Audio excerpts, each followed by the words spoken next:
So it's official. On April 23rd, Manny Pacquiao will be fighting the mostly unknown Australian fighter Jeff Horn, probably in Australia. There's a small chance it could go to the United Arab Emirates. There are some big whale investors trying to pull that fight there, but Bob Arum of Top Rank, obviously Manny Pacquiao's promoter, and Jeff Horn's people, obviously because they're from Australia, they have stated that they all want to put the fight in Australia. It's probably going to go there.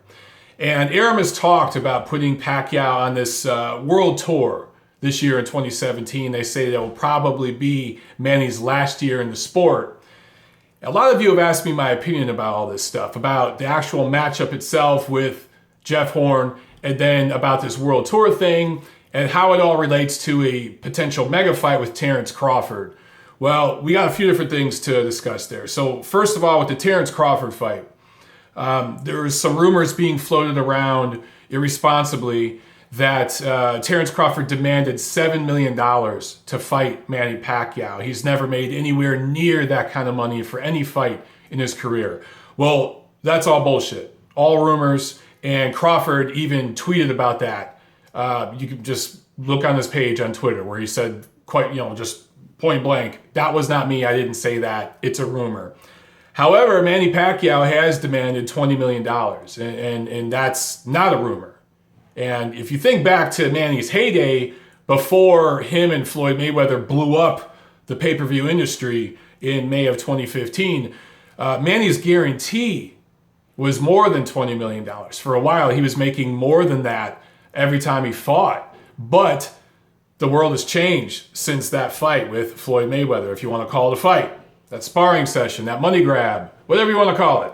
Since that point, the pay-per-view model has completely changed, and Manny can no longer command $20 million a fight. So what Bob Arum has said is that that fight with Pacquiao and Crawford is kind of on the back burner for now. And what he wants to do is put him on this world tour and basically kind of do what he did with Muhammad Ali in the mid to late 70s. For those of you who don't know, Ali was fighting in different continents. He was fighting in Asia, he fought in Africa, he fought in Europe. And that was actually, obviously past his best days at that point. But that was at a time where a lot of champion fighters fought all over the world. And a lot of the reason that boxing has blown up in different parts of the world, over there in parts of Africa, parts of Asia, parts of Europe, is because those old champions used to travel and introduce the sport. Obviously, it's not the only reason, but it's a big part of it, right? So I love the world tour idea, as long as some of these fights are on regular TV, whether it be regular premium cable, HBO, Showtime, whatever it is. I would love for it to be on regular network television, which Bob Arum has said he's open to doing, and they're exploring it. But as long as these are not pay-per-view fights, until that Crawford fight happens, I'm all for it.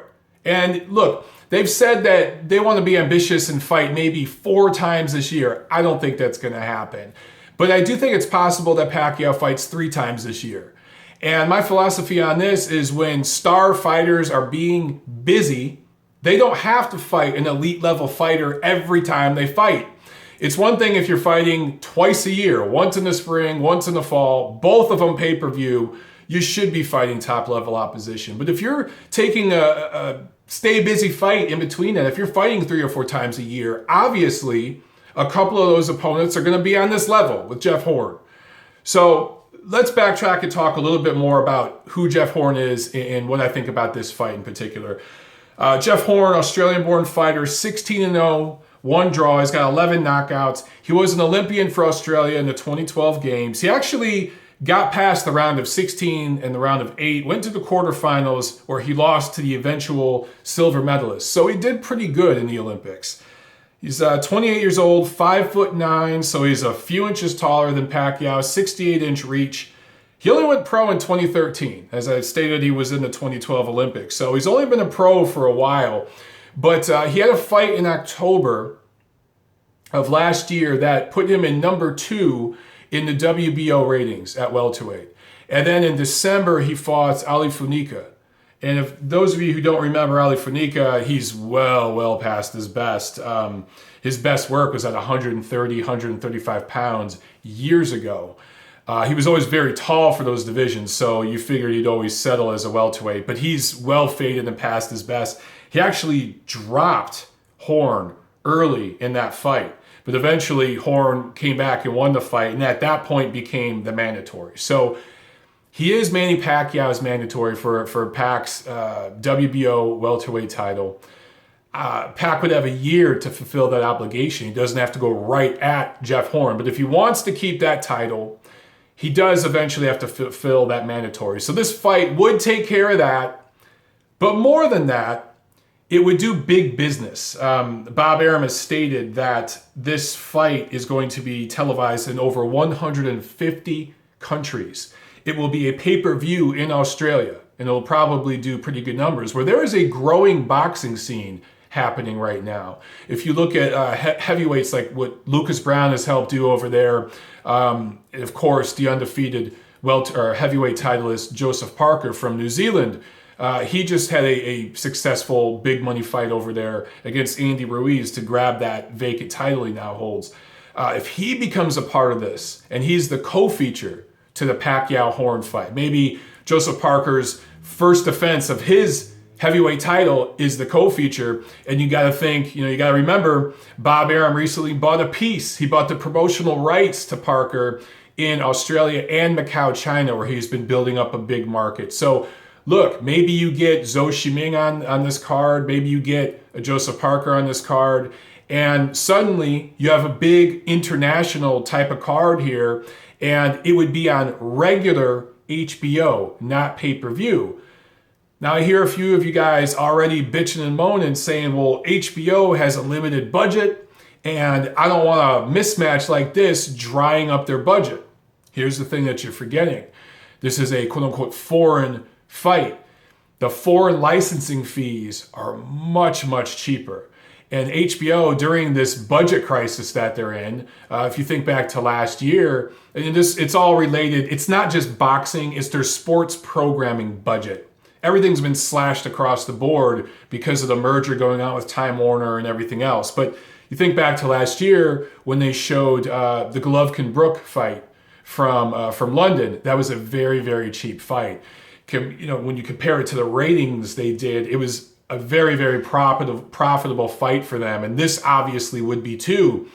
And even though HBO, the executives, have a touchy relationship right now with Top Rank and with Manny Pacquiao, and they didn't want a piece of that last pay-per-view that Top Rank did with Jesse Vargas, Bob Arum, he did an independent stream, and that was a profitable pay-per-view for them. And in my opinion, it kind of shows the future of the pay-per-view industry post Mayweather Pacquiao, but I could do a whole nother video about that. I think HBO would buy back in to the Pacquiao business here. Now, Arum is talking to several different networks. He's open to putting this fight on regular network television, but I think it will land on HBO because it fits right in. It's not going to cost them a lot of money. It fits in with their budget. They need a big fight in a big way because Showtime is giving them the business right now. HBO boxing schedule is trash so far in 2017. So this would be a huge help for them. You get the star power with Pacquiao. You get a big fight atmosphere because this is going to do a huge sellout crowd over in Australia. And then if you could get Joseph Parker back on HBO airwaves and the American fans get to see him again, I think it's a win-win for everybody across the board.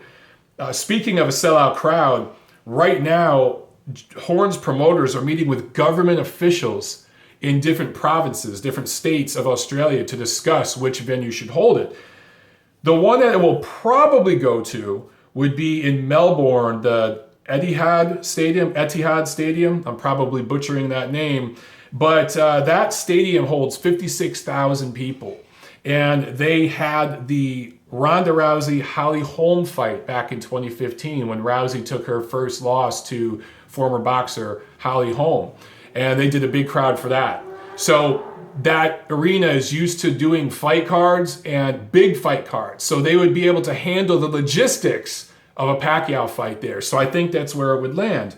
As I mentioned before, there's some whales in the UAE that want it, but I don't think it's going to go there. I think it's going to land in Australia. So look, all things considered, if you look at all those factors I just put in right there, I like this fight. I don't love the actual fight itself, but I love the concept. And I think it fits in perfectly. It meets so many different check marks for all the parties involved. Obviously, everybody in Australia is going to love this thing. And it's going to do big business. And Top Rank is going to get a piece of that. So it meets all their little check marks. But HBO, it meets their check marks. And look, Manny Pacquiao has not fought on regular HBO since 2005. He hasn't fought on regular HBO in 12 years. So this would be a historic kind of a thing to get Pacquiao back on regular HBO. If it does wind up on network television, that's even bigger. That's even bigger.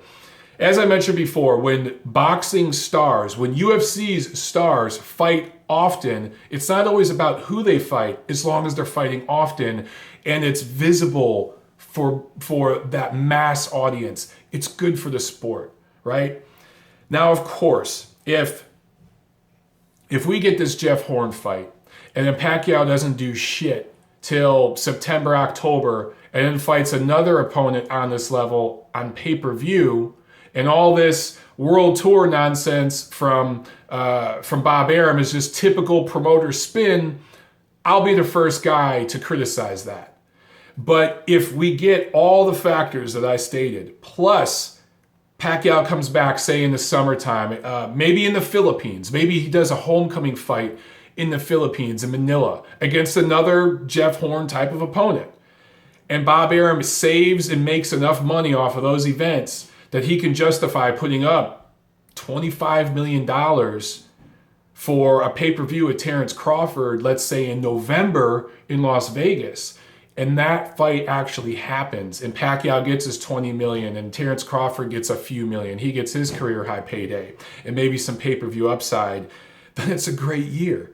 It's a great year for Pacquiao. It's a great year for Top Rank, and it's a great year, at least for the business of boxing, having one of its stars be so visible, so globally visible. I think these are all good things.